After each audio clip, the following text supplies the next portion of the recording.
Hello les Méli-Mélos, je suis très heureuse de vous retrouver aujourd'hui. Donc un jour un peu particulier. Vous pensiez peut-être qu'on ne serait pas là, mais non, ce n'est pas une blague. On est bien là et pour parler d'un sujet très, j'hésite, important, délicat.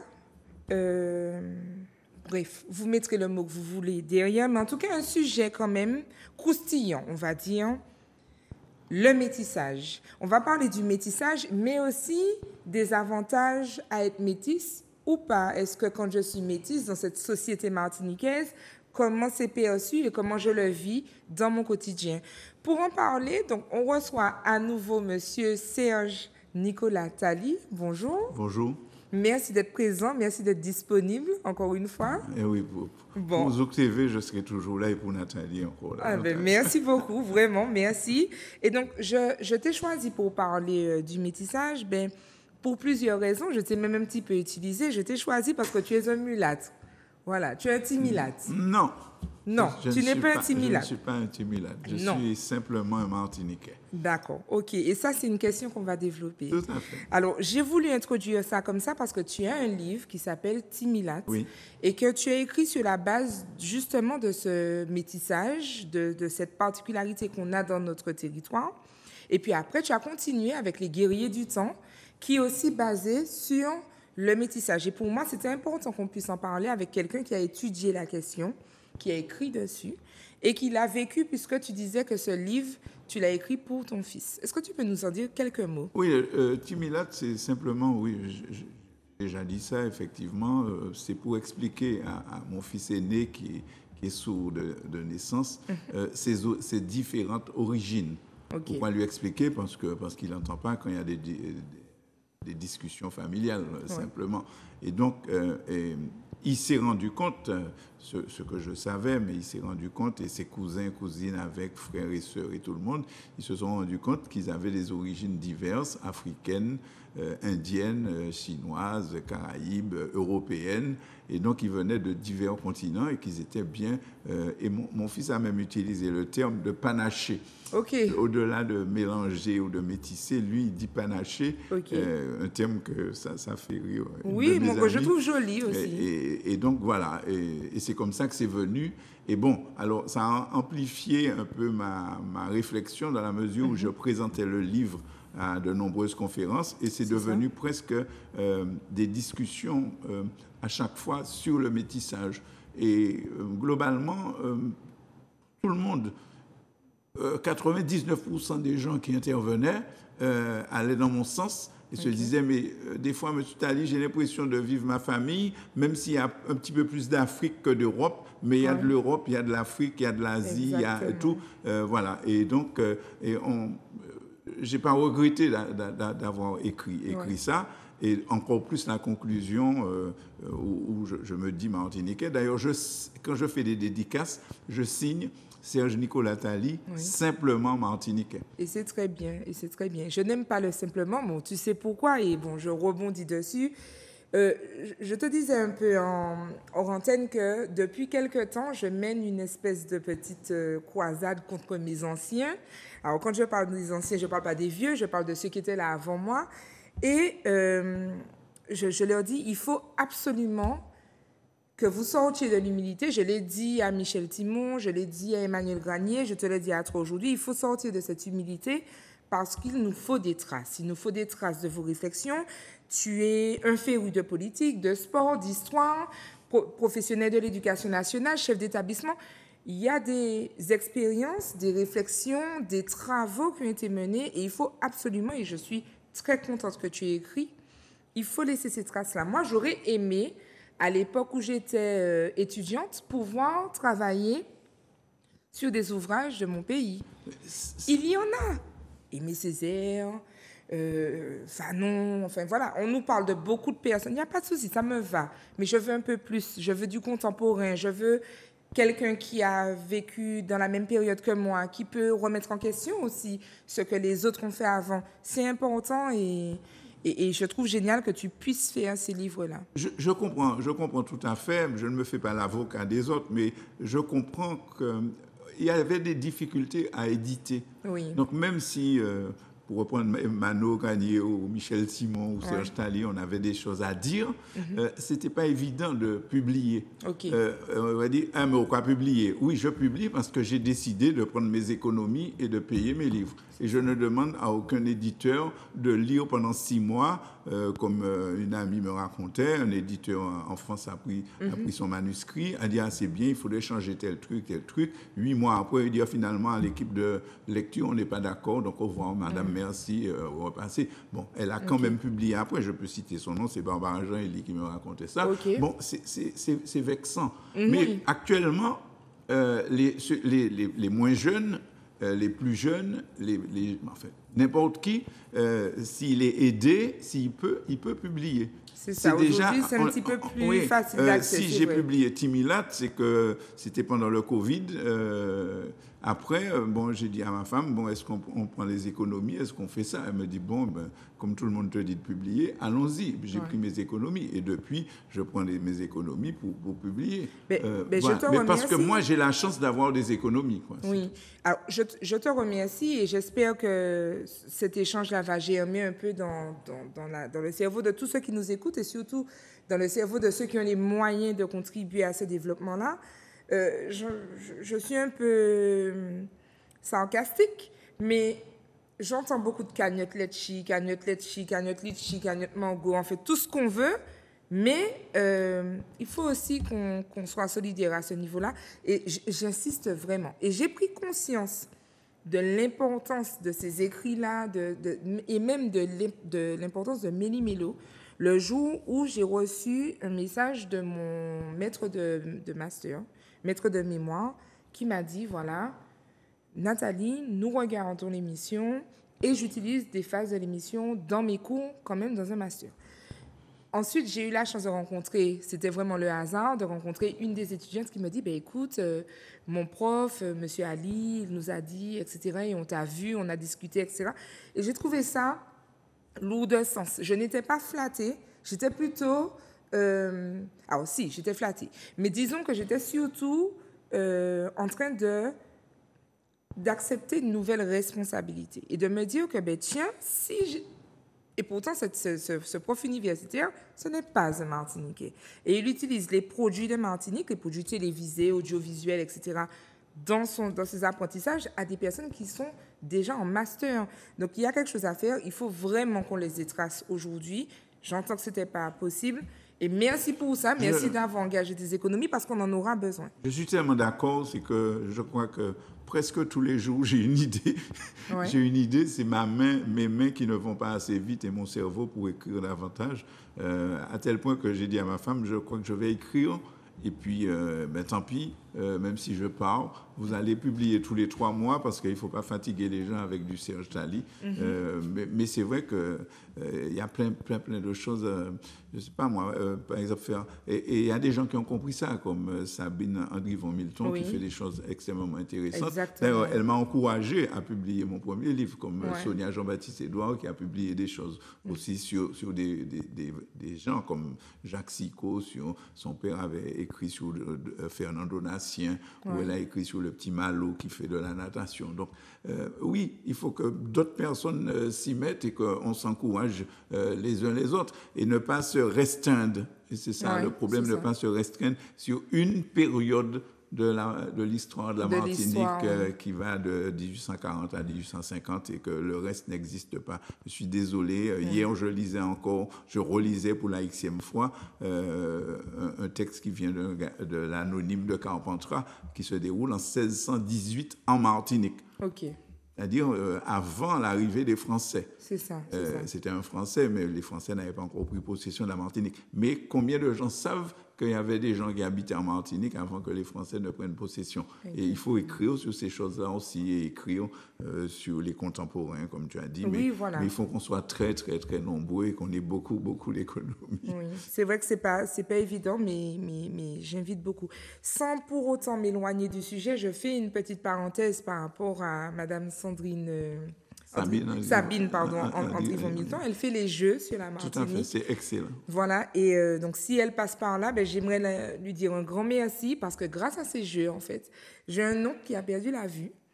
Et comme ce sont des cartes sur la Martinique, etc., ben, on s'assoit et on fait des espèces de concours. Je lui lis les cartes, il me donne les réponses. Et franchement, je trouve que ça nous permet de jouer. Ça nous permet de jouer, de partager des En moments famille, en groupe, Voilà, c'est entre ça. amis, c'est Voilà, excellent. et c'est accessible pour peu que les coéquipiers y mettent un peu de bienveillance. C'est accessible aussi au public en situation de handicap.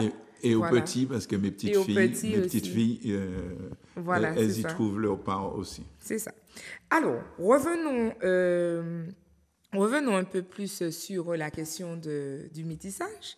Donc, on a un petit peu parlé, donc tu nous en diras un petit peu plus, mais moi, ce qui m'intéresse, raconte-nous avant un petit peu Timilat. Raconte-nous un peu l'histoire de Timilat. Tu nous as dit que c'est pour ton fils. Oui, c'est simplement lui dire, bon, tu as un papa et une maman, qui ont eux aussi un papa et une maman, et ceux-là ont aussi un papa et une maman, et ça remonte comme ça dans le temps.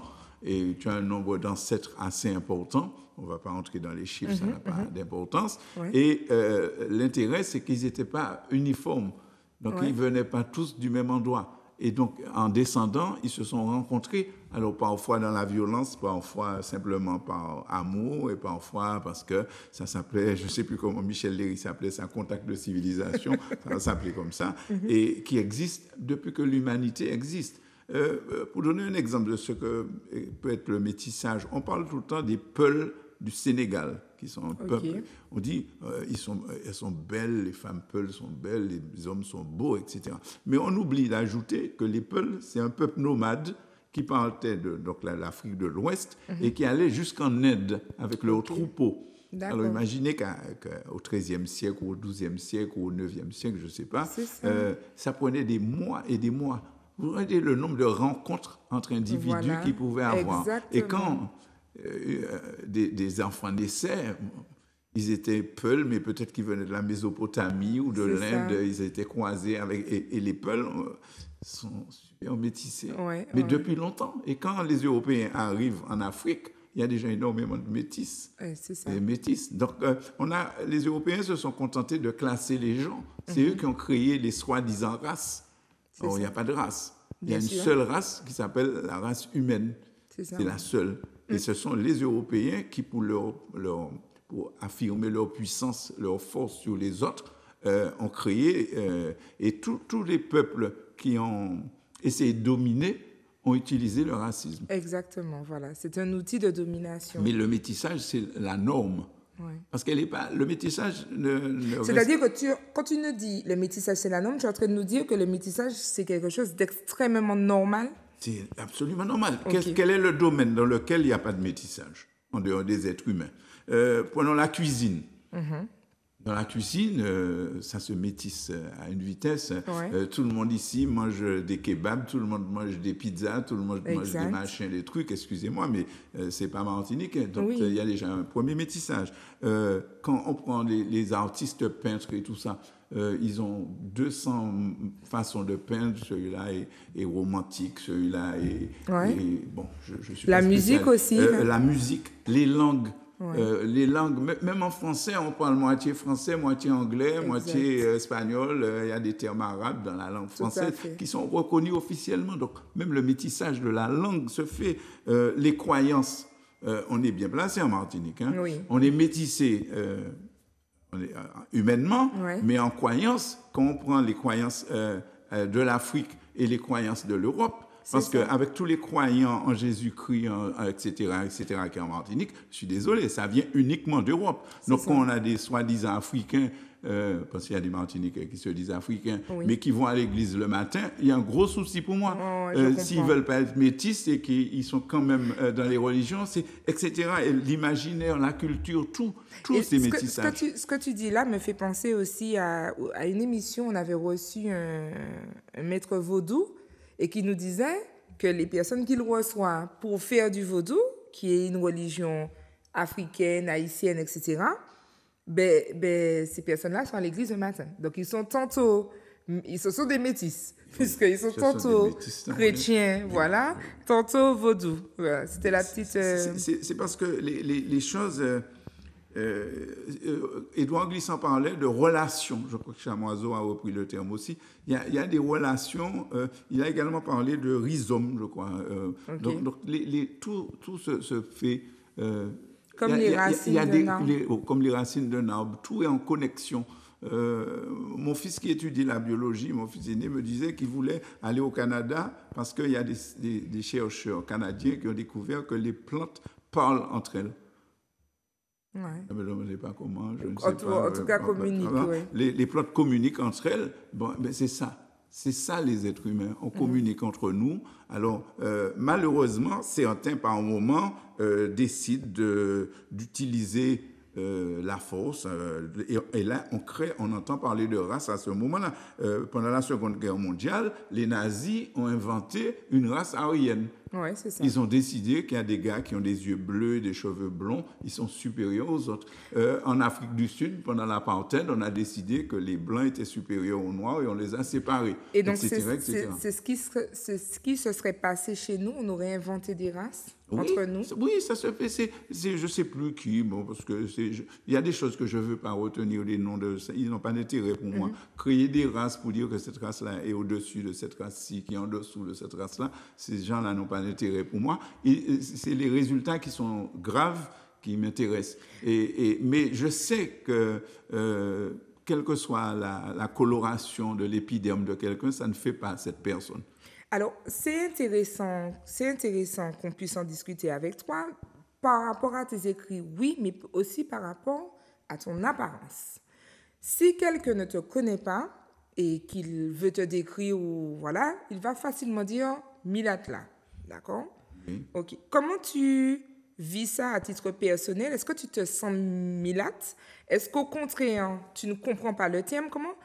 En tant que milate, alors je m'entends bien et je m'excuse si c'est un manque de respect, mais ce n'est pas dans ce sens-là que je le dis. C'est-à-dire que vulgairement, dans la majorité, pour la majorité, tu serais un milate. Comment un milate se sent quand il est milate en Martinique? Alors je réponds, je ne suis pas mulâtre. Ok. Pourquoi? Parce que la définition de ce qu'on appelle mulâtre, qui vient du mulet, donc il y a déjà une connotation Oui, bien sûr. très méprisante de dire à quelqu'un tu es un mulet. Pourquoi? Parce qu'il serait le produit de quelqu'un qu'on appelle un noir avec quelqu'un qu'on appelle un blanc. Ok. Je rappelle que l'un et l'autre font partie de la même race qui est la race humaine. Très bien. Mais quand cet enfant est né et qu'on l'appelle mulâtre, et qu'il a un enfant avec quelqu'un d'autre, comment on appelle l'enfant? C'est ça.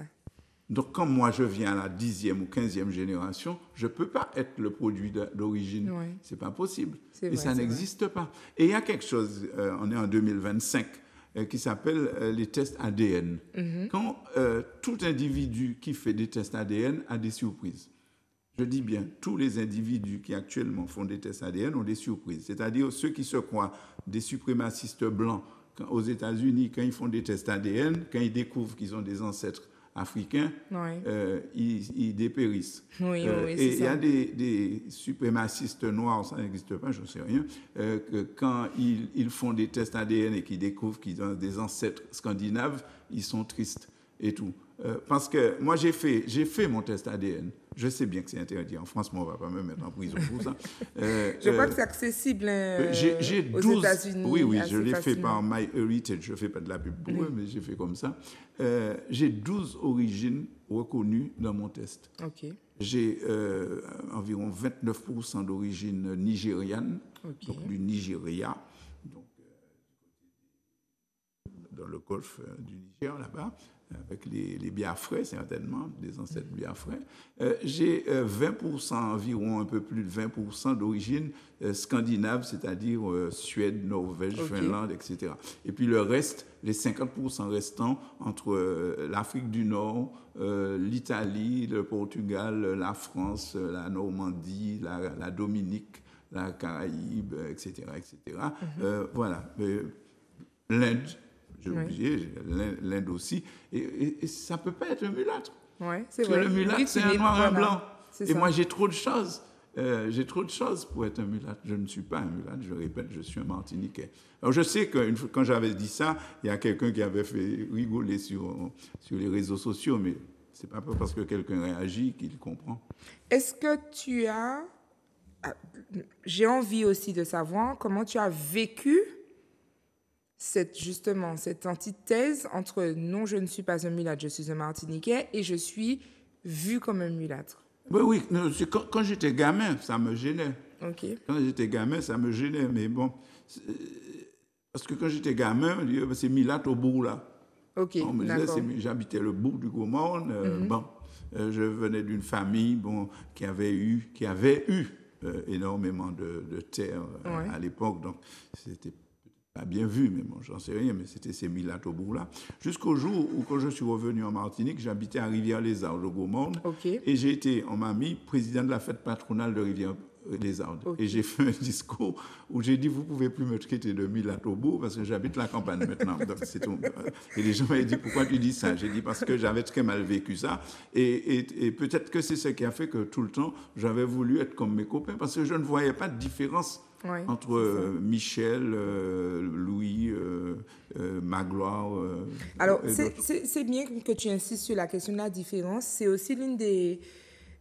Parce qu'en fait, finalement, c'est psychologique, c'est culturel, c'est éducatif. Et c'est aussi le message que l'on veut transmettre sur Méli-Mélo, c'est de dire aux gens qu'on peut changer les approches si, psychologiquement, on est bien positionné. C'est vrai que... quand j'étais gamin, c'est vrai, je crois qu'on va peut-être en parler tout à l'heure, c'est vrai qu'on parlait d'éclaircir la race. Ouais. C'est vrai que ça a dû exister. Mais comme je dis toujours à mes enfants, apprenez à contextualiser. Ce qui était vrai en 1950 ou en 1890 ou en 1920 ou en 1960 n'est pas la vérité de 2025. Donc, il ne faut pas transposer les choses comme si c'est toujours la même chose. Ce n'est pas vrai. Ce n'est pas vrai. Avant, c'est possible que quand deux personnes rentraient, celui-là était plus clair que l'autre, on le engageait avant. Mais je suis désolé, ça fait des années et des années, je ne sais pas combien, que c'est la compétence qui est importante. Ah ben c'est la compétence qui est importante, ce n'est pas la couleur de la personne. On a une question sur ça, en tout cas une réaction qu'on verra tout à l'heure au moment des questions, et qui va un peu dans le sens de ce que tu dis, et qui dit même que si toutefois ça existait à un moment donné, ce n'était pas forcément, contrairement à ce qu'on pense, un avantage pour celui qui est dit... avantageux de par son apparence. Avant qu'on aille un peu plus loin, je propose quand même aux téléspectateurs de découvrir une petite vidéo qui présente aussi le métissage un peu plus à l'international, puisque on va aussi parler du métissage culturel vécu ailleurs qu'à la Martinique. Cela nous permettra aussi de comprendre que ce n'est pas une histoire, ce n'est pas une problématique qui ne concerne que nous. C'est une problématique mondiale et c'est vrai que de savoir que d'autres communautés sont touchées par le métissage et par ces problématiques, ça permet de prendre du recul, de se décentrer un petit peu, de prendre de la hauteur et de regarder le phénomène avec une vision un peu plus large. Je vous laisse regarder la vidéo. Le témoignage vous a fait pas mal réagir. Elle, c'est Tracy. Tracy, elle a été élevée par deux familles, sa famille belgo-congolaise et une famille d'accueil blanche. On va dire que je suis comme une personne un petit peu métissée, même si ça ne se voit pas. Mais c'est quoi, au fond, le métissage? Pour les experts, il y a métissage biologique et métissage culturel. Pour le métissage biologique, eh bien, les experts sont globalement d'accord pour dire qu'on est toutes et tous le fruit de mélange. Mais cette idée de métissage biologique, elle est problématique parce que liée au concept de race, c'est d'ailleurs dans le contexte colonial et esclavagiste que le mot métis apparaît pour qualifier un mélange entre blanc et non blanc, avec comme idée là derrière qu'il existerait une race pure. Le concept de métissage aujourd'hui, il est donc avant tout culturel. C'est l'influence mutuelle de cultures différentes qui sont en contact, influence que beaucoup revendiquent aujourd'hui avec fierté. Ce témoignage vous a fait pas. Voilà, donc cette définition reprend ce que tu disais. C'est très clair, oui, ce voilà, qu'elle dit concernant les êtres humains. Concernant la culture, pendant que je regarde ça, je dis, mais il existe du Latin jazz, la begin jazz, etc. On fait le zouk, c'est une fusion. Jacob Desmario racontait bien que lui, il était guitariste de studio, il faisait du rock, du truc, et puis il vient avec le tambour, goka, etc. Et puis la rythmique qui a créé le zouk, etc. Voilà, le zouk, c'est du métissage. Ouais, ouais. L'autre fois, je disais, dans une autre émission, je disais que Malavoie, c'est le principe même du métissage. Entre les violons européens et puis la rythmique africaine, disons ça pour simplifier. Voilà, c'est tout. C'est tout. Et c'est vrai que je reste assez focus sur la question de comment je me positionne au niveau de ma perception, mon cerveau, mon approche, est-ce que je suis ouverte d'esprit ou pas. Quand je faisais mes études, j'avais une copine, enfin j'ai toujours cette copine, elle s'appelle Laurie et c'est une Guyanaise. Et elle a vécu en Martinique, elle a aussi vécu en Guadeloupe. Moi, je l'ai rencontrée en Martinique. Et c'était assez impressionnant sa manière de fonctionner. Et à force de se connaître, je me disais, mais comment elle peut être aussi à l'aise, aussi à se déplacer aussi facilement, à s'intégrer aussi facilement. Et elle m'avait expliqué qu'elle était guyanaise, effectivement, mais de parents et de grands-parents haïtiens, dominicains, martiniquais. Enfin, elle avait vraiment toute la Caraïbe en elle. Je ne me souviens plus exactement des affiliations, mais elle avait, dans sa famille très proche, pas plus loin que ses grands-parents, il y avait un Haïtien, un Dominicain, un Guadeloupéen, un Martiniquais, et elle-même, elle était guyanaise. Et donc, ça lui offrait cette... toutes ces personnes, excuse-moi de t'interrompre, toutes ces personnes sont déjà métissées. Exactement. Donc, elle ne se sentait pas... de tous les continents. C'est ça. Et j'ai trouvé qu'elle était assez à l'aise dans sa posture. Elle n'avait pas de mal à se présenter et à se définir. Du coup, ça m'amène à cette question. Est-ce que la question du métissage ne pose pas autant de problèmes parce que la société martiniquaise n'arrive pas à définir clairement son identité? Mais c'est ça l'identité.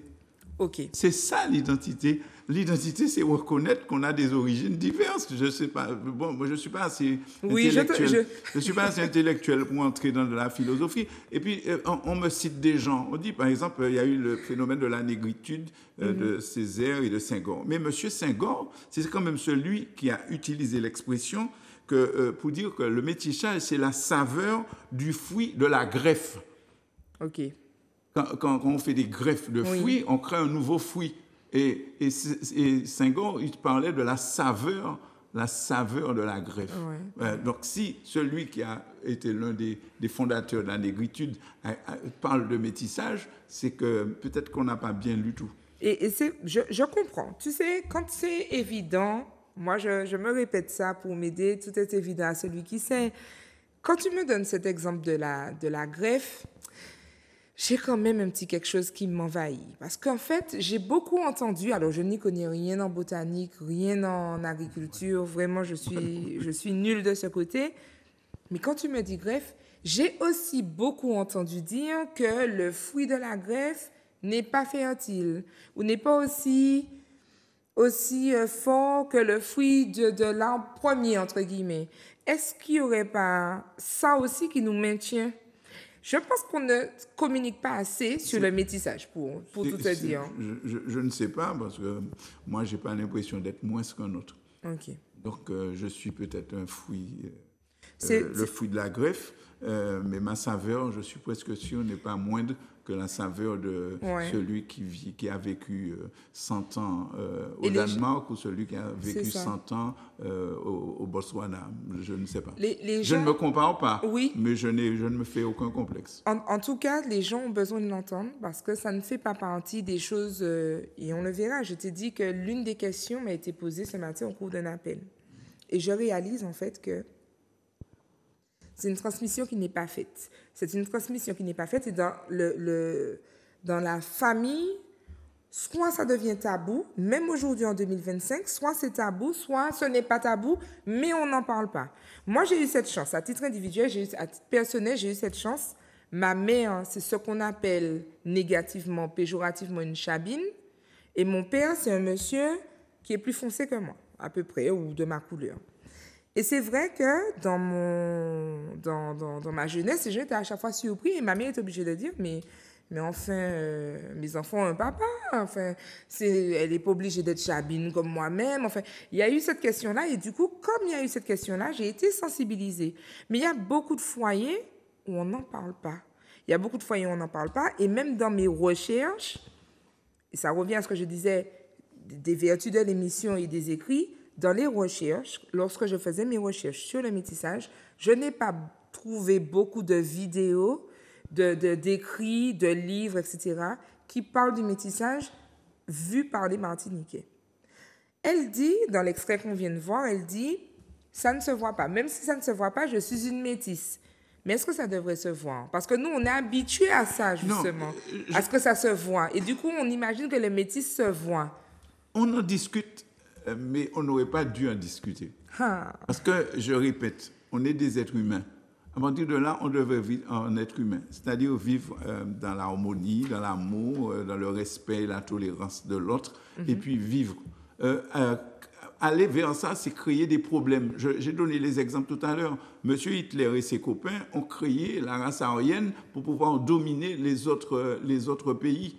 Ils ont dit, on a une race supérieure, si vous n'en faites pas partie, allez, vous allez au goulag. Non, ce n'était pas le goulag, c'était les camps de concentration, etc. Donc, le racisme, je répète, c'est une création de celui qui veut dominer. Quand les Européens, les Français arrivant ici font des discriminations, c'est pour pouvoir dominer. Ils estiment que les Caraïbes qui sont là, qui sont d'ailleurs parfois métissés, les Caraïbes, qui étaient en 1635, qui sont parfois métissés, mais ça, on pourrait en parler aussi.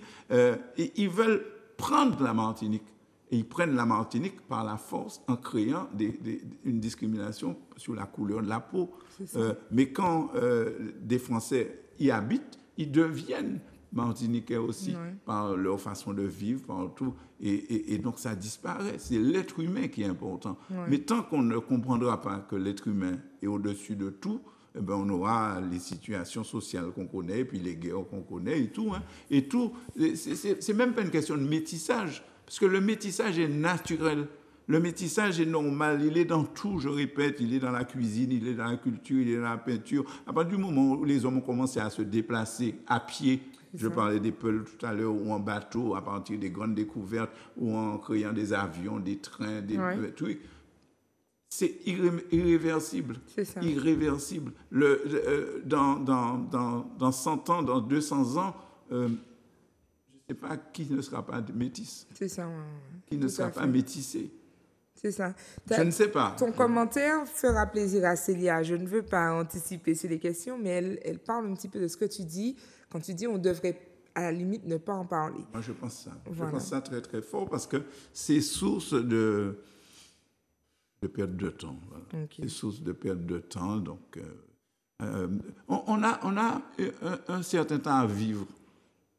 Globalement, on appelle ça l'espérance de vie, c'est ça. Bon, y en a qui n'arrivent pas jusqu'à l'espérance de vie, mais bon, pourquoi s'embêter avec des choses Moi, je suis pas... Pourquoi s'embêter avec ça? Je comprends très bien ce que si ça empêche à l'autre de vivre, comme dans le cas où il y a une discrimination de l'apartheid, oui, là, il faut en parler. Oui. Mais... Alors, et c'est là où ça devient problématique, et tu touches du doigt le vrai problème, c'est le moment où ça empêche de vivre. Oui, là. Voilà, le moment où ça empêche de vivre. Et c'est ce que je m'apprêtais à dire, bon, et tu fais bien d'avoir poursuivi en ce sens. En réalité, ce que tu dis en disant on n'a pas nécessairement besoin d'en parler parce que finalement, il faut en faire une normalité, je suis d'accord avec ça. Mais c'est vrai que les retours que j'ai au niveau des jeunes, au niveau des parents, et notamment l'appel de ce matin qui m'a particulièrement touchée, et je vais en parler tout à l'heure, l'appel de ce matin, je me dis, mais finalement, on voit des gens autour de nous qui sont dans notre univers, au travail avec nous, etc.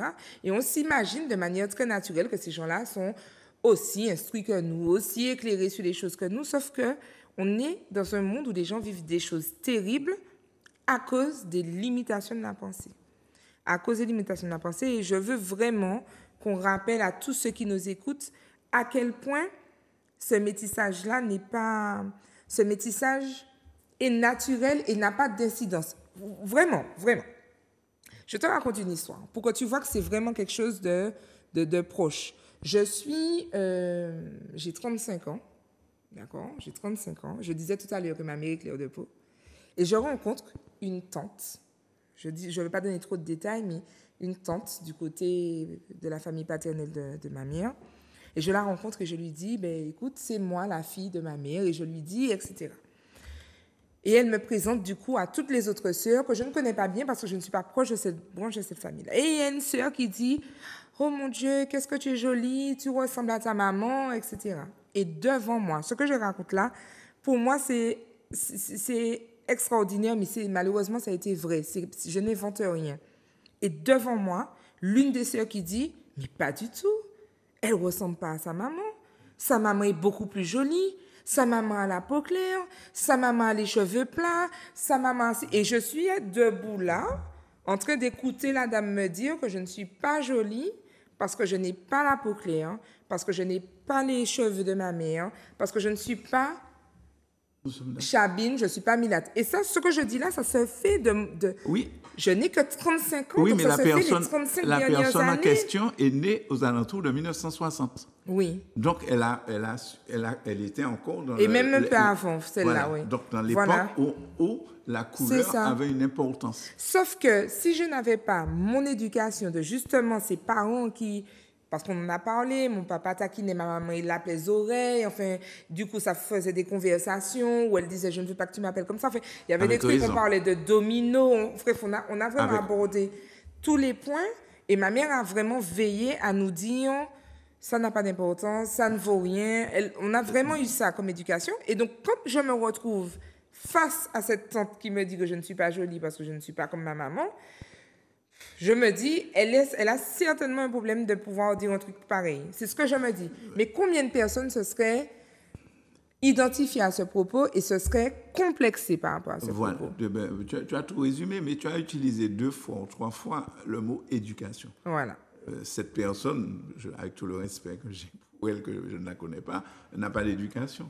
Ouais. Déjà, elle n'a pas d'éducation au sens basique du terme. Dire ça comme ça devant toi, c'est un manque d'éducation. Oui. Je pense de l'éducation au sens large.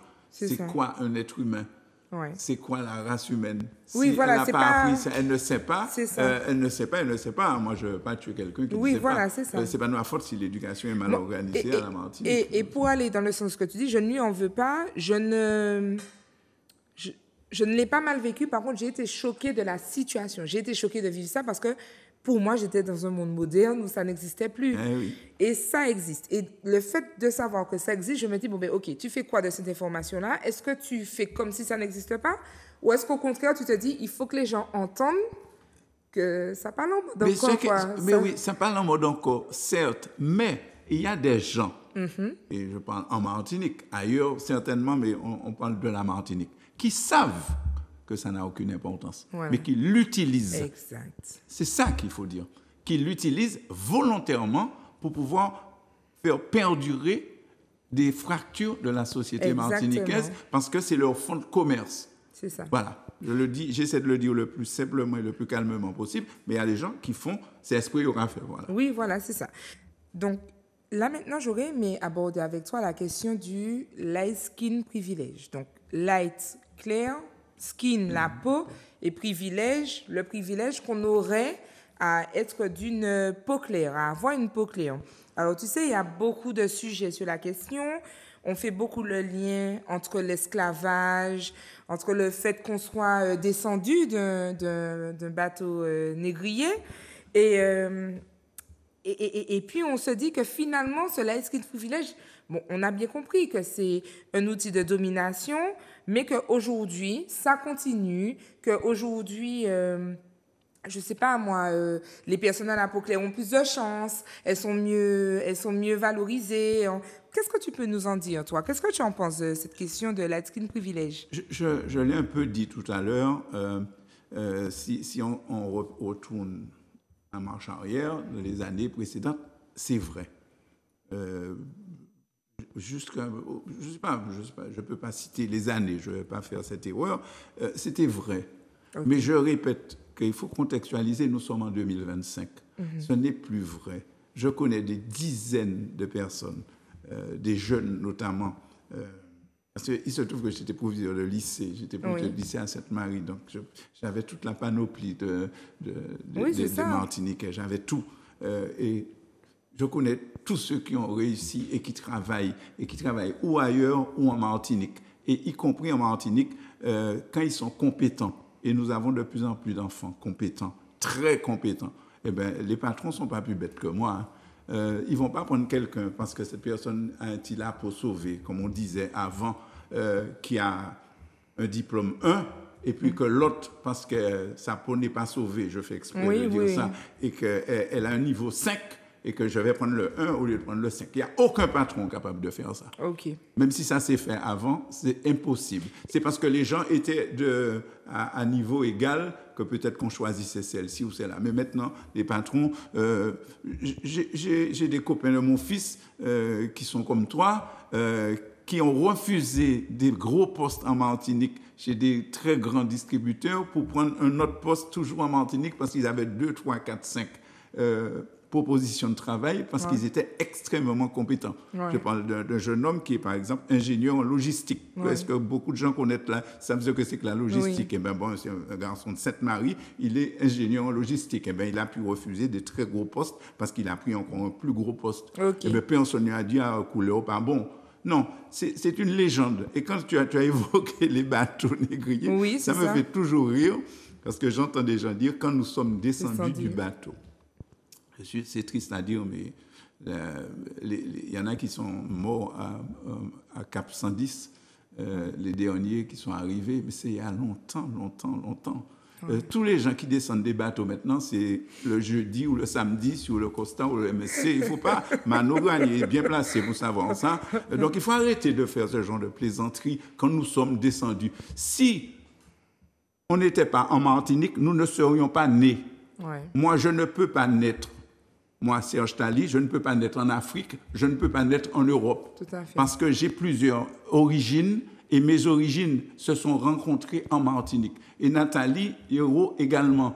Elle ne peut pas naître ailleurs qu'en Martinique. Et tous les grands savants de l'histoire martiniquaise ne peuvent pas être africains. Ils ne peuvent pas être européens non plus. Ils ne peuvent pas être chinois ou indiens. Ils sont martiniquais parce que toutes leurs composantes sont arrivées en Martinique. Alors maintenant, on va me dire, oui, mais on a violé un tel, on a violé... Alors, vous imaginez qu'on a violé toutes les femmes africaines? C'est-à-dire que... C'est pas possible. C'est-à-dire que...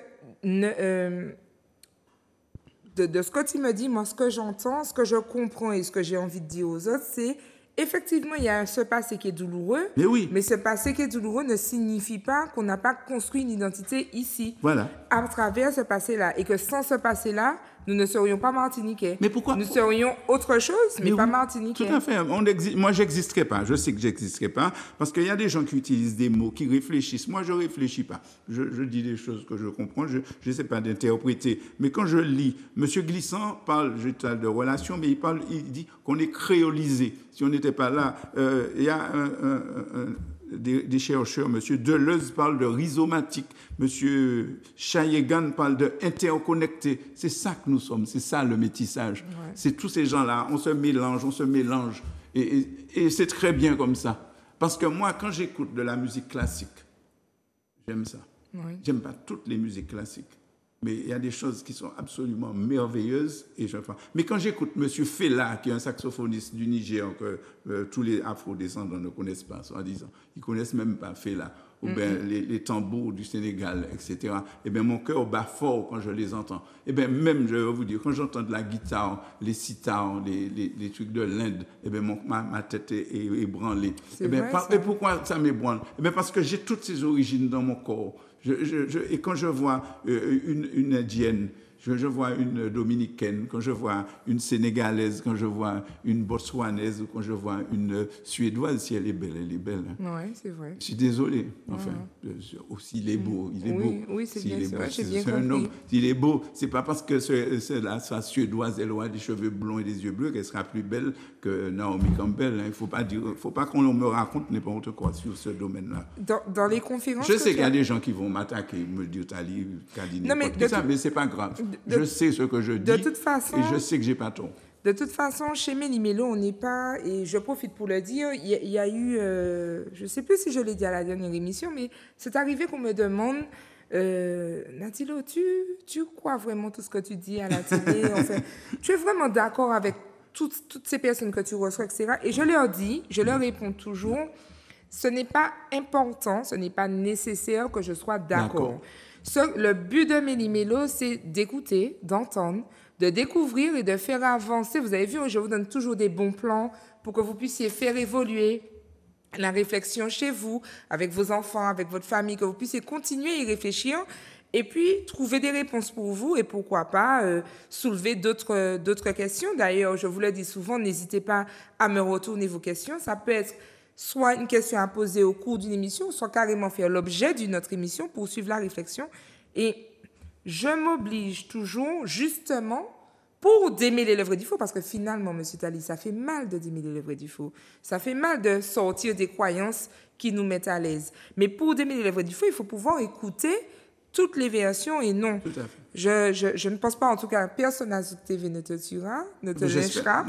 Voilà. Non, mais c'est bon de le savoir, c'est bon de s'interroger. J'entends aussi, toujours sur la question du light-skin privilège, j'entends aussi que la personne claire de peau est privilégiée dans les dernières années. Il faut aussi qu'on puisse en parler. Oui. On a eu des Miss foncées de peau. En ce moment, il y a une pub très mode sur les 4x3. Il y a une femme très foncée.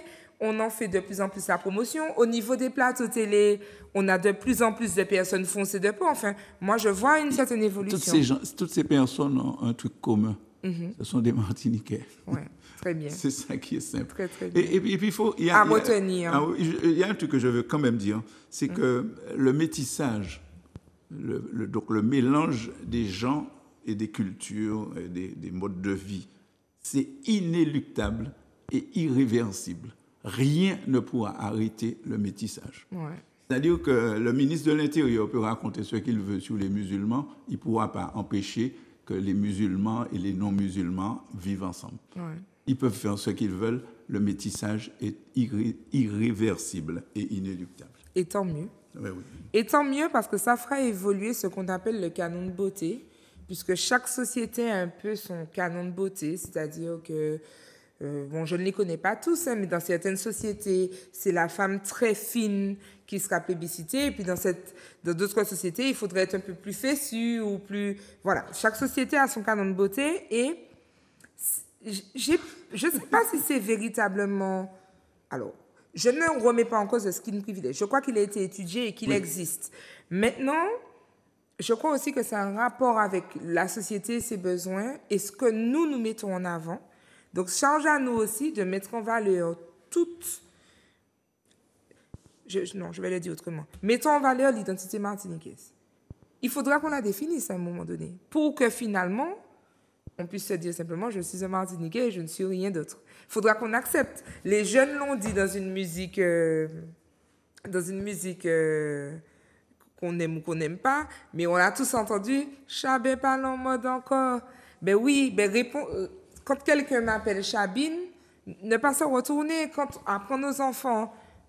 Il y a vraiment des questions. Il y a vraiment des questions où les gens se posent vraiment des questions. Pourquoi ton enfant a des cheveux comme ça? Pourquoi? Mais de vraies questions, sauf que chaque fois que ces questions-là sont posées, on est offusqué.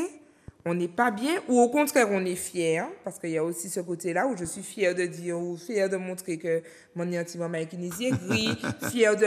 Et quelle est notre posture après coup? C'est ce qui m'intéresse, en fait. Quand vous serez chez vous ou en famille, quand vous êtes confronté à cette situation-là, comment vous réagissez? Est-ce que vous acceptez? Est-ce que vous laissez glisser? Ou est-ce qu'au contraire... vous répondez que c'est normal, que c'est banal, que c'est pas plus beau qu'un autre ou que c'est aussi beau qu'un autre. Quelle est notre posture pour justement sortir de cette limite-là? Oui, mais j'étais en t'écoutant, j'étais en train de me dire que mes petites filles ne voient pas les couleurs. Mes petites filles, elles ne voient pas les couleurs de leurs copains et de leurs copines. Ouais. Le tout, c'est de savoir jusqu'à quel âge on ne voit pas les couleurs. C'est ça, ouais. Et ça s'apprend. Non, certainement, on vous le met dans la tête. Oui, voilà, c'est ça. C'est peut-être les parents. Il y a des parents qui le mettent. Ils disent, tu ne vas pas aller chez ces gens-là, ils sont trop noirs. Ou tu ne vas pas aller chez ces gens-là, ils sont trop blancs. Ou tu ne vas pas aller chez ces gens-là, ils sont trop gros, etc. Bon, je reviens à dire encore, c'est vivre ensemble dans l'harmonie, dans le respect de l'autre. C'est ça. Ça paraît simple, mais il faut croire que c'est très compliqué. Culturellement, accepter ce métissage sur tous les plans. Je crois que c'est parce que le métissage, je crois, oui, je lance cette idée-là. Peut-être que ce serait une hypothèse à développer. Peut-être que c'est parce que le métissage n'est pas accepté sous toutes ses coutures qu'on a ces limites-là. Oui, parce qu'on accepte, on l'accepte en religion, on l'accepte en cuisine, on l'accepte en couture, on l'accepte en bijoux. On prend des bijoux, on ne prend pas que des bijoux africains, on prend des bijoux qui viennent d'ailleurs. Tout à fait. Ici, on ne fait pas de bijoux. Quand je vais dans une soirée dansante, ni cha-cha-cha, ni tango, ni valse, ni zouk, ni chata, ni bouillon. Voilà, exactement. Comment ça peut être plus métissé que ça? Oui, voilà, c'est ça. Et si je considère, pour faire encore un petit clin d'œil à ma copine guyanaise, si je considère que j'ai en moi toutes ces origines-là, je ne suis plus choquée, plus intriguée, plus à me poser des questions de l'origine de l'autre. On parle d'autre chose. Et je communique plus facilement et tout est au même niveau. Je termine avant de passer aux questions par une anecdote. Donc un jour, j'étais à la plage, au Résigné, à Trinité. Et il y a un monsieur qui veut me parler. Le monsieur veut me parler, enfin un jeune homme qui voulait draguer. Il voulait draguer, il approche et le gars me parle, le gars me fait... Je me dis, mais qu'est-ce qu'il raconte? Il essaye, il baragouine un truc une deuxième fois, une troisième fois. Et je me dis, mais qu'est-ce qui arrive au gars? Et je finis par lui dire, ou pas parler créole? Et le gars me répond en créole. Et en fait, le gars parlait très, très bien créole. C'était un Saint-Lucien. Mais il m'explique qu'on ne parle pas créole aux femmes martiniquaises. Wow. Il me dit, non, on ne drague pas une femme martiniquaise en créole. Que ça ne fait pas bien. Il me le dit.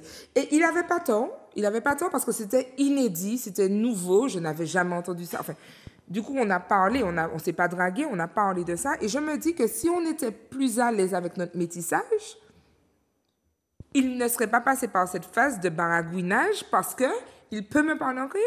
Je suis créole, je suis de Martinique, je suis un mélange de toutes ces cultures-là. Donc, en soi, parler créole ne va pas me poser problème. Et si on arrive à ce stade-là, c'est parce qu'on n'accepte pas toutes les composantes de notre métissage. Et oui, notre métissage, que j'espère qu'en 2129, quand les guerriers du temps seront là, on acceptera ce métissage dans toute la Caraïbe. Parle-nous des guerriers du temps. J'ai commencé à le lire. Les guerriers du temps, ce sont des guerriers qui changent l'histoire. Ouais. Ils vivent dans la Caraïbe, donc dans une Caraïbe complètement métissée. Bon, on va pas une Martinique, une Caraïbe forte, d'ailleurs. Oui, non, mais Caraïbe extrêmement forte du nord au sud, c'est-à-dire de Cuba jusqu'à Trinidad, qui vit sous un dôme. Donc, il y a à la fois du Black Panthers et à la fois du Under the Dome, mais pour un espace beaucoup plus important, un espace complètement métissé, puisqu'il y a des gens qui viennent de toutes les origines et ils ont une technologie hyper pointue. Ouais. Et on vit bien parce qu'on vit en harmonie, dans le respect de l'autre. On ne se pose pas ces questions, pourquoi celui-là est comme ça, pourquoi celui-là est comme ça. Vit dans le respect des ancêtres, de l'histoire et tout. Ouais. Et puis, le but du livre, c'est de de prendre une décision par rapport au monde extérieur, parce qu'on est en 2129. Et puis, ils sont convoités. Le monde extérieur, c'est actuellement multiplié par 10, c'est-à-dire il y a plus de sargasses, il n'y a plus de mer, il y a l'industrie. Une catastrophe. C'est une catastrophe. Beaucoup de villes ressemblent à Gaza, c'est bombardé, parce qu'il y a des guerres tout le temps, parce qu'il n'y a pas que Trump, il y a les petits frères de Trump et les autres aussi. Donc, c'est Netanyahu aussi.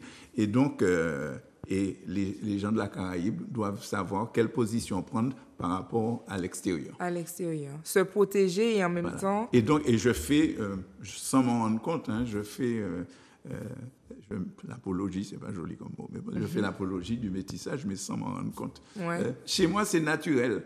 Quand j'écris Timilat ou quand j'écris Les Guerriers du Temps, je ne sais pas que je parle du métissage. C'est M. Jourdain qui faisait de la prose sans savoir. Et tout. Mais moi, je fais du métissage sans savoir que je fais du métissage. Parce que pour moi, c'est naturel.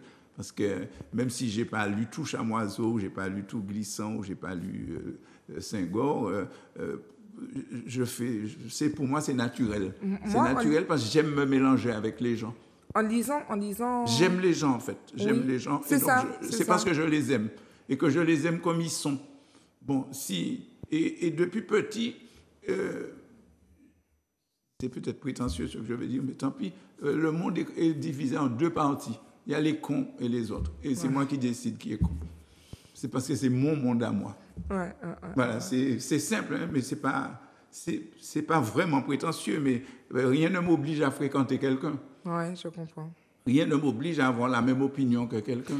Et c'est tout. Donc, mais ce n'est pas sa couleur de peau ou son origine sociale ou son origine ethnique qui va déterminer que je vais le fréquenter ou pas. Okay. J'ai des copains qui, actuellement, sont à Ducos, dans le grand bâtiment, et puis j'ai d'autres qui sont au plus haut niveau de la société que je fréquente, des grands propriétaires ou qui sont des plus grands politiques. C'est mes copains les uns et les autres, et il n'y a aucune différence pour moi entre eux et mes copains qui sont SDF.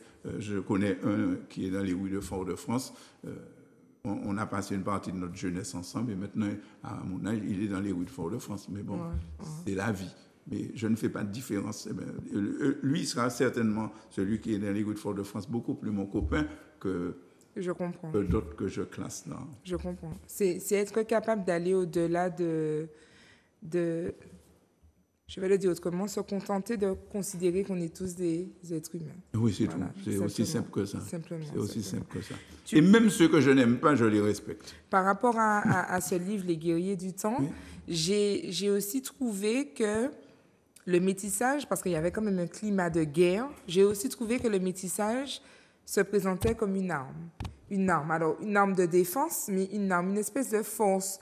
Voilà, c'était ça qui aurait fait qu'ils auraient pu résister à toutes ces convoitises et à ces stratégies du monde extérieur. Donc c'est simplement parce que les parties du métissage de tout le monde sont prises en compte. Donc celui-là vient parce qu'il est d'origine avec un fond indien. Celui-là vient avec un fonds indien, Caraïbe. Oui. Celui-là vient avec un fonds africain. Celui-là vient avec un fonds européen. Tout le monde, c'est bon. Chacun apporte sa pierre à la formation de la Confédération Caraïbe, et c'est très bien comme ça. Bon, malheureusement, pour l'instant, c'est de l'utopie. Mais ça peut inspirer. J'espère que... Ça peut inspirer. Bon, je suis presque sûr que je ne verrai pas cette Confédération Caraïbe, parce que 2129, je serai un peu fatigué. Juste un peu. Je suis un peu fatigué. Mais qu'au moins, qu'en Martinique, on comprenne que l'autre n'est pas l'ennemi. Ouais. C'est pas parce que l'ennemi, il est peut-être exactement comme toi. Celui qui t'aime pas, il est peut-être exactement comme toi. C'est une question difficile. J'espère vraiment qu'on tendra vers plus d'harmonie, mais c'est une question difficile. C'est une question compliquée. C'est une question compliquée. Et finalement, je me dis que j'espère en tout cas qu'il y ait aussi des politiques qui nous regardent en discuter. Parce que je crois que comprendre vraiment la société permet aussi de mieux jongler avec les outils politiques pour permettre ça aussi. Parce que tu parlais d'instrumentalisation de la race, d'accord, oui, ça pour créer de la domination, pour créer de l'asservissement, pour faire en sorte que ça se passe comme ci, comme ça, pour faire en sorte que certains héritiers gardent le pouvoir. Enfin, c'est compliqué, mais il nous faut aussi aborder la question pour pouvoir faire évoluer... C'est compliqué. Quand on parle de politique, ça me fait rire parce que je me dis, j'ai l'impression qu'il vaut mieux être actuellement à la Martinique, il vaut mieux être proche d'un politique qu'être clair de peau. Ok. Mais tu vois, c'est moi à dire, moi je ne l'aurais pas dit. Mais je dis, mais tu sais... Comme je ne suis pas clair de peau. J'aurai 75 ans, donc il ne peut rien m'arriver. Comme je ne suis pas clair de peau, donc ça c'est une information que je n'ai pas et qui est bonne à savoir. Alors, on va continuer. Donc, comme d'habitude, je vous rappelle qu'il faut nous suivre. Il faut me suivre sur les réseaux de Méli-Mélo, donc melimelo.fwi.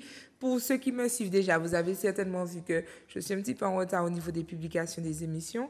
Mais vous pouvez aussi me suivre sur la page WhatsApp au numéro 08 53 54. Donc, vous m'envoyez un message, je vous rajoute sur la chaîne. Voilà, exactement. Je sais que tu es sur la chaîne. Comme moi. Merci à toi. Et puis, vous suivrez notre actualité, l'actualité de Méli-Mélo, les sujets.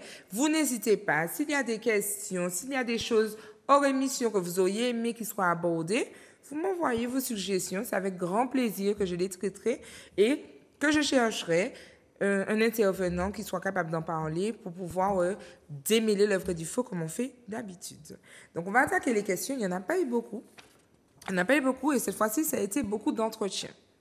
Donc, je vais donner lecture des questions. Donc, on a d'abord Lisa Vera qui dit, donc ce n'est pas la première fois, donc Lisa Vera, merci, qui dit « Bonjour Natilo, je suis une femme de 60 ans et je suis un peu ce qu'on appelle une chabine ouayayaï. » Donc, les belles chabines, voilà, je dis belles chabines par rapport à ce qu'on croit. Aujourd'hui, je suis bien établie. On peut dire que j'ai réussi ma vie et que j'ai réussi à m'épanouir malgré mon non-privilège d'être chabine. Elle dit. Et elle dit, je dis non-privilège car les gens critiquent beaucoup et remettent en question nos compétences. Un peu comme si on avait réussi uniquement parce qu'on est clair de peau et ça, c'est frustrant et blessant. Voilà.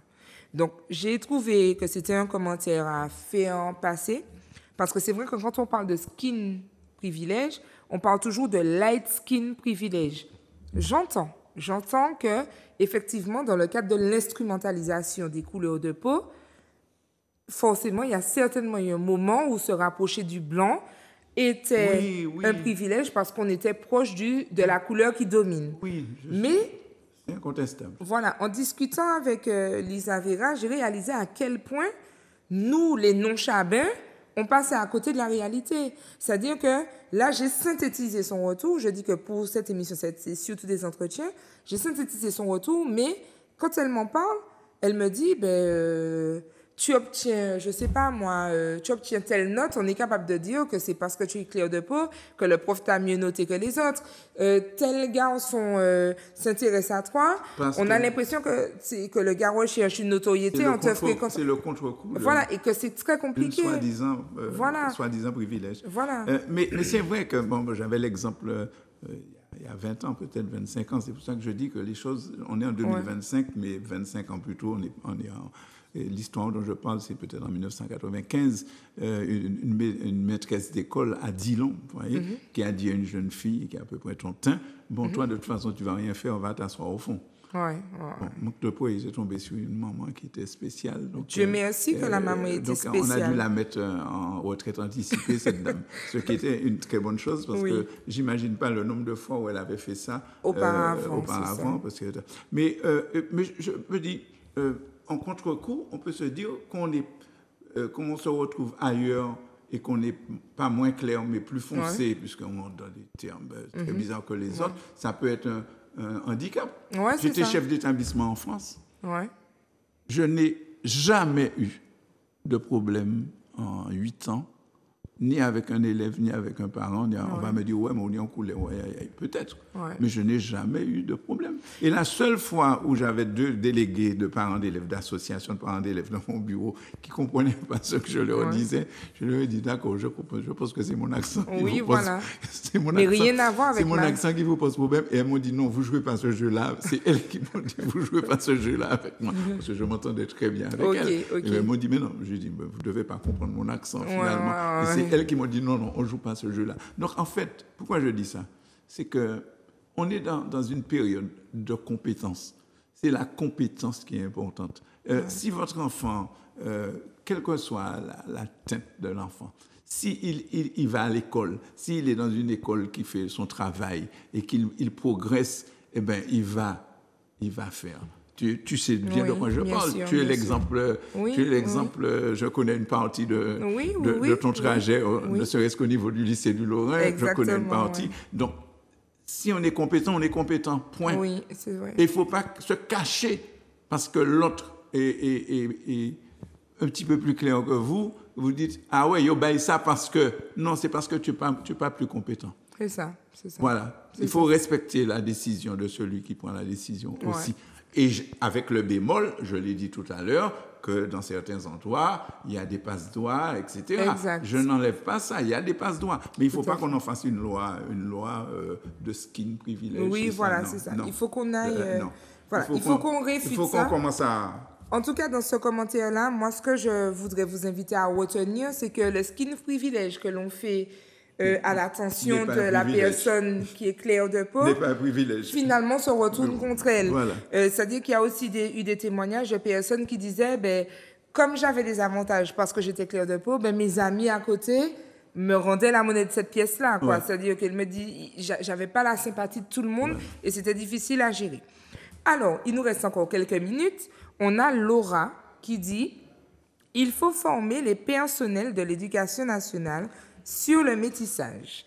Je ne comprends pas qu'en 2025, on puisse douter de mon affiliation à ma fille parce que je suis claire et elle non, je suis scandalisée. Laura a été claire. Moi, je suis assez d'accord avec Laura. J'ai personnellement assisté à une scène qui m'a scandalisée moi aussi. J'ai vu une animatrice alors, c'est pas une animatrice de garderie, c'était une scène, c'était il y a quelques années, qui dit à une petite fille, c'est pas la peine de jouer à dans chivé, c'est pas faute li, c'est une plus belle chivé qui ont. Voilà. Ça, c'est quelque chose qui m'a scandalisée. Bon, je n'ai pas pris le combat ce jour-là parce qu'on allait encore dire que c'est encore elle. Mais j'aurais demandé c'est quoi les beaux cheveux. Mais voilà, ça m'a vraiment scandalisée. Je me suis dit, dans une école où il y a des enfants aussi jeunes, sortir un propos comme ça, j'étais à deux doigts sommes d'accord. Voilà.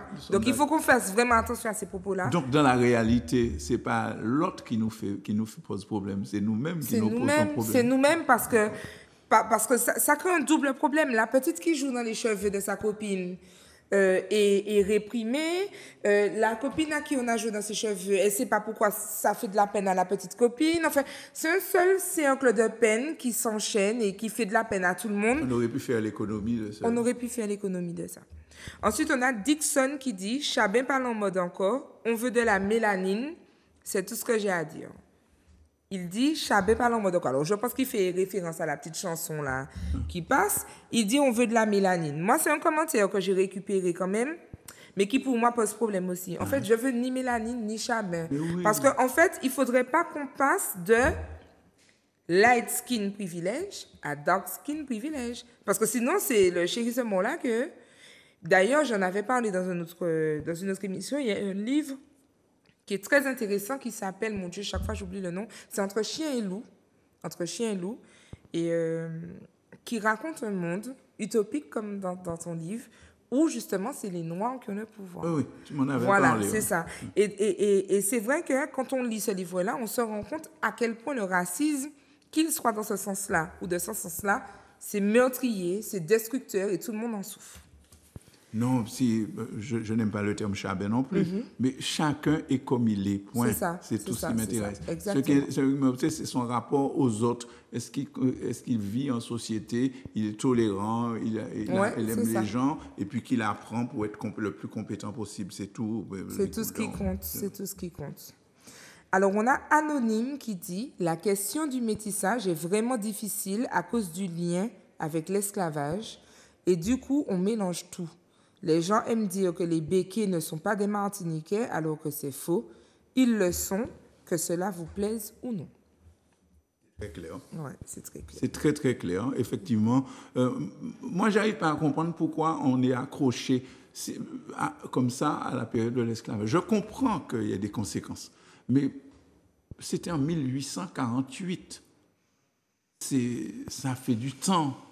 Il y a déjà, je ne sais pas combien de générations. Mon arrière-grand-père a été maire du Gaumont après l'abolition de l'esclavage. Okay. Donc, et depuis, il y a eu lui, je suis la 7e génération après lui, la 6e ou la 7e. Bon, moi, ça va choquer des gens, mais moi, je suis complètement hors sol concernant ça. Bon, il y a peut-être des conséquences psychologiques et tout, mais ça ne doit pas être le moteur de ma vie. Oui, je comprends. Ça ne doit pas être le moteur. Je suis comme tout le monde. Hein. J'avais des ancêtres qui étaient réduits en esclavage, mais j'avais des ancêtres qui étaient propriétaires d'esclaves. Oui, je comprends. Mais j'y peux rien.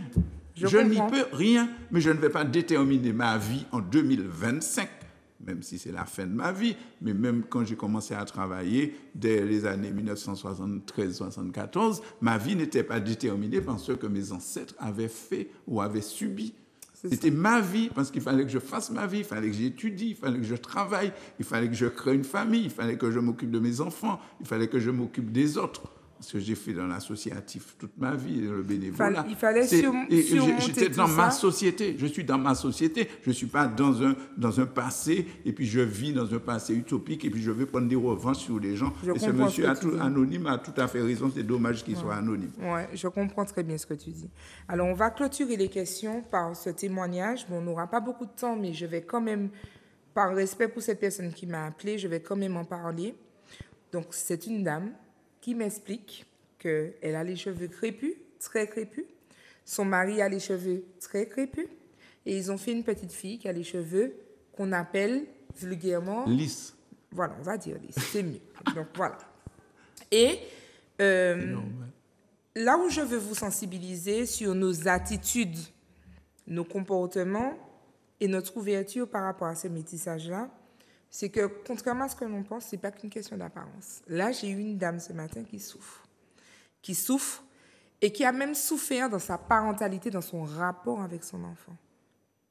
Parce qu'il a fallu à chaque fois expliquer que c'était bien l'enfant de son mari. Il a fallu aussi expliquer pourquoi, aux yeux de la société, elle n'était pas aussi jolie que sa fille. Je le dis, j'ai quand même une émotion qui me gagne parce que j'ai eu droit à une dame qui me dit, à un moment donné, j'en voulais à ma fille. On parle d'une petne fille de 5 ans. J'en voulais à ma fille parce que moi, je suis crépue et ma fille, elle est lisse. On ne sait pas d'où ça vient. Il faut que j'explique à mon mari que je suis une femme fidèle. Il faut que j'explique aux yeux du monde et à ma fille que je suis comme elle, qu'elle n'a pas à avoir honte de moi, que ceci, que cela, et pourquoi toi... Enfin, et les enfants sont assez ouverts sur les questions. Ils n'ont pas de préjugés, ils sont assez ouverts. Et donc, du coup, je sais pas, moi, mon fils a vu des photos de moi quand je venais d'accoucher. Il m'a regardé, il a regardé la photo. Il m'a dit, mais maman, tu n'étais pas gonflée comme ça. Moi, j'ai failli me liquéfier quand il m'a dit ça, mais il n'y avait rien de méchant. Il a vu une maman qui a changé. Eh bien, peut-être que j'ai dépassé ça, mais là, on a une maman qui a failli tourner le dos à sa fille parce qu'elle n'est pas comme elle. Je la comprends, mais je mets un bémol, c'est qu'on oublie quelque chose. C'est qu'il y a ce qu'on appelle la biologie. Oui. Je n'y connais pas grand-chose, donc je ne vais pas faire semblant, mais je sais qu'il y a des gènes qui ne sont pas automatiques. C'est ça. Bon, je ne vais pas faire semblant. J'ai des yeux qui sont bizarres, qui sont pas même savent qui coulent mais ils sont verts ou bleus et tout. Et que dans ma famille, nous sommes 8 enfants. On est 3 comme ça. OK. Dans tous les petits-enfants, il y a 0. Ouais. Bon, mais ceux qui viennent après, bon, je sais plus, il doit en avoir qui viennent après, je ne sais pas comment ils seront. Et puis, je ne vais pas aller déterrer tout le monde pour savoir avant qui avait ces yeux-là. Donc, c'est des caractères, je ne sais pas, on doit dire des caractères récessifs ou des choses comme ça. Et les cheveux, c'est la même chose. Ou c'est un truc apparent. Oui. Donc, je comprends la dame. Voilà. Mais bon, c'est dommage qu'elle n'ait pas su ça. J'ai envie de crier. Là où ça, moi, je me dis qu'on a une responsabilité, c'est quand je vois à quel point elle est... Oui, c'est ça. Maintenant, je vais être un peu cru. J'ai envie de dire qu'on s'en fout. On s'en fout que ce soit bleu ou que ce soit vert. On s'en fout. Est-ce que ça fonctionne? Ça fonctionne? C'est bon? On se voit? On arrive à se comprendre? Je crois que ça doit être la priorité. Vraiment. Vraiment. Il faut qu'on soit dans cette approche-là, dans cette approche de est-ce qu'on arrive à se comprendre, est-ce qu'on arrive à vivre ensemble. Ça ne m'a pas aidé plus que ça. Voilà. Ah, il faut quand même que je demande à tes copains. Si, quand vous sortiez ensemble, il faut quand même que je demande à tes copains. Tu peux, mais ça ne m'a pas aidé plus que ça. Peut-être une fois ou deux, mais pas tant que j'aurais espéré. Alors, on sera obligé de clôturer. On va terminer donc sur les bons plans. D'accord. Oui. On sera obligé, le temps ne nous attend pas, malgré ce qu'on voudrait, enfin voilà, malgré les efforts faits, ça ne nous attend pas. Alors, on va commencer par le premier bon plan. Donc, le premier bon plan, c'est une vidéo, c'est un podcast de YouTubeurs qui s'appelle, enfin, le podcast s'appelle, la page YouTube s'appelle En face de toi. Et donc, c'est un podcast sur le métissage. Donc, c'est dans la saison 1, c'est l'épisode 24, où on nous montre une femme martiniquaise qui est en couple avec un Africain et il parle du métissage. Donc, je vous laisse regarder rapidement l'extrait et je reviens vers vous. J'ai voulu qu'on parle d'un sujet qui est polémique. Il s'agit du métissage, des métis, parce que donc pour les personnes qui ne le savent pas, donc moi je suis originaire de la Martinique, de mes deux parents. Christin est originaire du Congo Kinshasa. Non, je rigole. Congo Brazza. Après, c'est pareil. Hein. Après, c'est toi qui te dis. Historiquement. Oui, donc voilà, j'ai voulu qu'on parle Donc, de ça je parce m'arrête que là, alors. cette question de métissage, elle revient dans notre couple, pas très souvent, mais elle revient quand même. Tu conclus, Et des fois, voilà, on a des petites, pas des petits fights, mais des fois, on a des petites incompréhensions. Donc, je me suis dit, bon, on va en parler. Et comme ça, surtout, on va avoir des retours des personnes qui nous regardent et qui nous suivent. Yes. Donc moi, il n'y a pas si longtemps que ça. Je ne sais pas comment j'en suis arrivée à te poser cette question-là, mais moi, il n'y a pas si longtemps que ça, j'ai découvert que j'étais métisse. Et comment ça se fait d'ailleurs Que tu as découvert que tu étais métisse? Parce que pour moi, vu que mes deux parents ils sont martiniquais, ils sont noirs, même si bon voilà, mon papa il est très très clair, donc ce qu'on appelle chabin très péjorativement. Mon papa il est chabin et ma maman elle est foncée de peau. Pour moi en fait mes deux parents ils sont noirs, donc pour moi je suis noire en fait, je suis pas mélangé quoi. Mais après c'est vrai que quand je prends du recul et quand je me regarde et quand même je regarde mon père ou même ma grand-mère, je vois qu'il y a eu un mélange. Mais en fait, vu que pour moi en fait le métissage c'était vraiment mes deux parents. Tu vois, mon père et ma mère. Tu vois. Ok, d'accord. Pour toi, c'est ça. Voilà. Que ton père et ta mère soient, en tout cas, métissés de première génération. Voilà. Donc voilà, donc un podcast vraiment que je vous invite à regarder et puis continuer cette réflexion chez vous. On va devoir s'arrêter.